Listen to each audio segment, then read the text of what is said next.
नमस्कार किसान भाइयों, आज हम गन्ने में मिट्टी चढ़ाने के लाभ हानि कैसे चढ़ाएं, कब चढ़ाएं, इस पे चर्चा करने जा रहे हैं। तो मैं कहूँगा शरतकालीन गन्ना जो लगाया गया था वो काफ़ी बड़ा हो गया होगा और अब उस पे मिट्टी चढ़ाने का कार्य किसान भाइयों कर लेना चाहिए।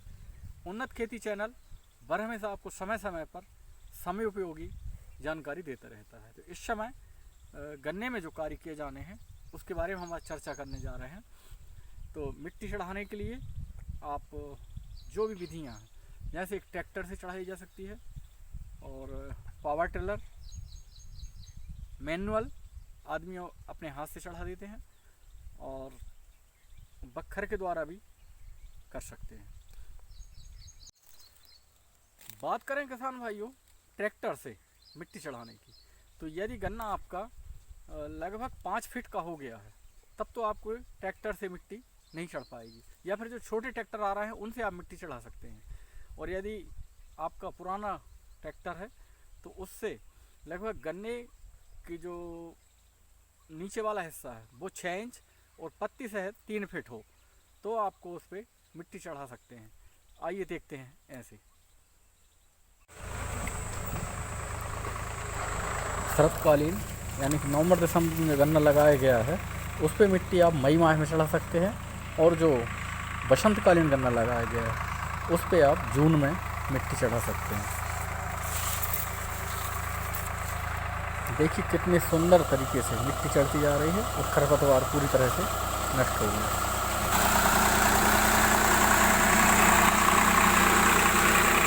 और यदि गन्ना 5 फीट का हो गया है तो छोटे ट्रैक्टर से या अपनी ये पावर टिलर से बहुत अच्छी मिट्टी चढ़ जाती है, उससे आप मिट्टी चढ़ा लें। मिट्टी चढ़ाने से होने वाले फायदे के बारे में यदि हम चर्चा करें तो किसान भाइयों सर्वप्रथम तो जो खरपतवार 2 बार निंदाई और गुड़ाई करने के बाद भी फिर उगाता है तो वो खरपतवार नष्ट हो जाता है। तो वो खरपतवार जो छोटा खरपतवार उगता है वो अलग हो जाता है और मिट्टी के साथ जो मिट्टी चढ़ती जाती है तो वो भी उसमें दबता जाता है। तो एक तो खरपतवार से नियंत्रण मिल जाता है, दूसरा गन्ने में वायु संचार और जल धारण क्षमता भी बढ़ जाती है, क्योंकि बार बार पानी देने से मिट्टी में पानी समाने की क्षमता कम जाती है, वो फिर से बढ़ जाती है। तीसरा इसमें हम फायदा कहें तो गन्ना मोटा होता है, उत्पादन अधिक मिलता है। और चौथा फायदा बरसात में गन्ना गिरने नहीं पाता है, तो इसलिए मिट्टी आप जरूर चढ़ाएं। किसान भाइयों सावधानी की यदि हम बात करें तो एक सावधानी ये भी रखनी चाहिए कि खेत में जब आप मिट्टी चढ़वा रहे हों तो जो साइड की पट्टी है यानी लास्ट में दोनों ओर जो ट्रैक्टर जब मुड़ता है वहाँ पर मिट्टी ना चढ़वाएं। तो उससे होता ये है कि जब शीतकाल में जब गन्ना कटेगा तो उस समय ट्रक या ट्रैक्टर निकलते हैं तो वो बहुत ही दिक्कत पैदा करता है। तो यदि साइड की पट्टी में आप मिट्टी ना चढ़ाएंगे तो कोई दिक्कत नहीं है, और उससे फ़ायदा ये होगा कि आपके वाहन उधर से निकल जाएंगे।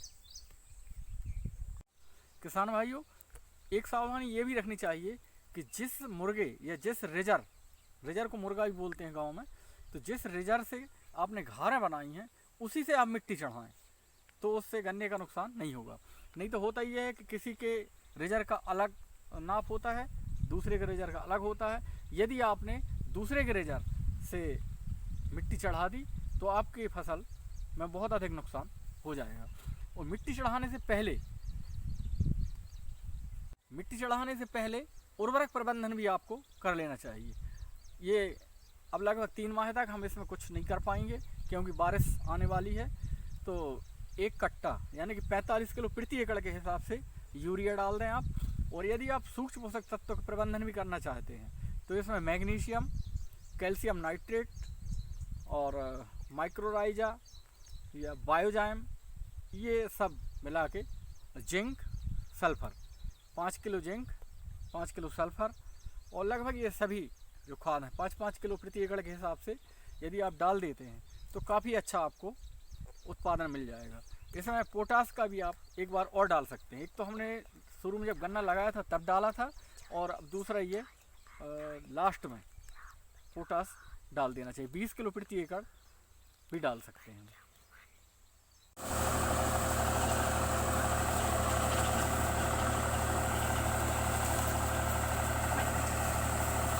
इसमें 5 किलो फेरस सल्फेट, जिससे आयरन की पूर्ति हो जाएगी, 5 किलो बोरान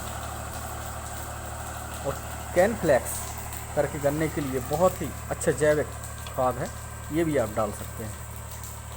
जय जवान, जय किसान, जय विज्ञान।